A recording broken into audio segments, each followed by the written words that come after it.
Assalamualaikum warahmatullahi wabarakatuh. Perkenalkan, nama saya Muhammad Herudin dengan NIM 1220257. Saya ingin mempresentasikan tentang artikel saya. Saya mengambil tema 6 isu keprihatinan bangsa Indonesia dengan judul konservasi satwa liar.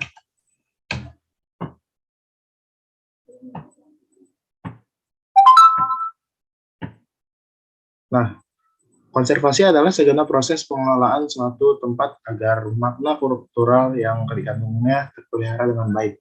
Konservasi juga didefinisikan sebagai pemeliharaan dan perlindungan terhadap sesuatu yang dilakukan secara teratur untuk mencegah kerusakan dan penggunaan.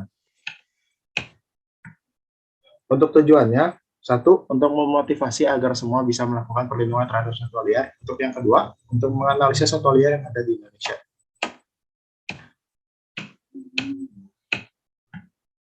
Untuk isi artikelnya, Indonesia merupakan negara yang terletak di garis khatulistiwa yang menyebabkan Indonesia menjadi negara dengan iklim tropis. Indonesia juga terletak di wilayah Asia Tenggara dan diapit oleh 2 samudra dan 2 benua, yaitu Samudra Pasifik dan Hindia, dan benua Asia dan Australia.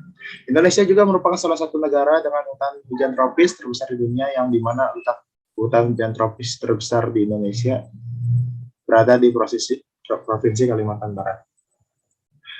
Indonesia juga masih sangat terjaga ekosistemnya, terutama dalam hal flora dan faunanya. Dan di Indonesia juga banyak terdapat flora dan fauna yang amat langka di dunia ini. Untuk flora yang langka dan terdapat di Indonesia adalah bunga Rafflesia arnoldi yang ditemukan di Pulau Sumatera.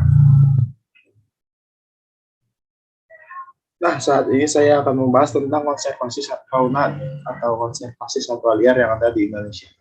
Indonesia memiliki banyak beragam satwa liar, ada satwa yang dilindungi dan ada satwa yang tidak dilindungi. Yang membuat satwa Indonesia berada dalam status dilindungi adalah karena waktu itu perburuan satwa sangat sering dilakukan. Penyebab perburuan satwa liar pada waktu itu dikarenakan 2 hal, yaitu yang pertama karena ingin mendapatkan uang dari hasil buruan, berburu berupa hewan unik seperti harimau Sumatera, dan kedua, pemburu tersebut terpaksa memburu untuk bertahan hidup. Konservasi satwa liar di Indonesia telah dilakukan oleh sejumlah balai penelitian, dan seharusnya kita sebagai masyarakat juga harus melakukan konservasi satwa liar agar satwa liar di Indonesia tidak mengalami kepunahan akibat perburuan dan kepunahan akibat tidak dilestarikan.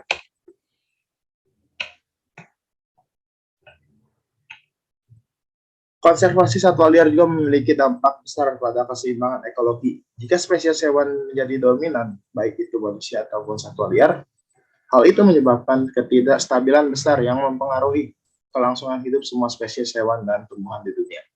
Misalnya, kegagalan melindungi satwa liar dalam habitat alam ini dapat merusak sumber air dan dapat menyebabkan kekeringan dan disertasi. Selain itu, melindungi satwa liar berarti menjaga stabilitas dan keseimbangan ekosistem, karena aktivitas manusia yang tidak terkenali seperti penebangan dan penebangan diketahui berdampak negatif terhadap lingkungan.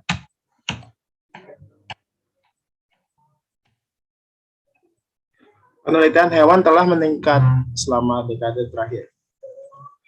Tetapi diperkirakan banyak hewan dan tumbuhan masih ditemukan ketika kita mempertimbangkan bahwa sebagian besar obat manusia berasal dari organisme mikroba, hewan, dan tumbuhan.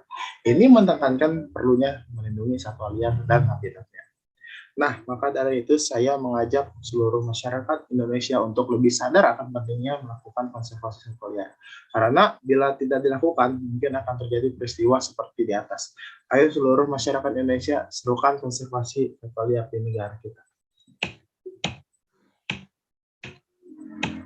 Sekian, terima kasih. Mohon maaf bila ada kata-kata yang salah. Wassalamualaikum warahmatullahi wabarakatuh.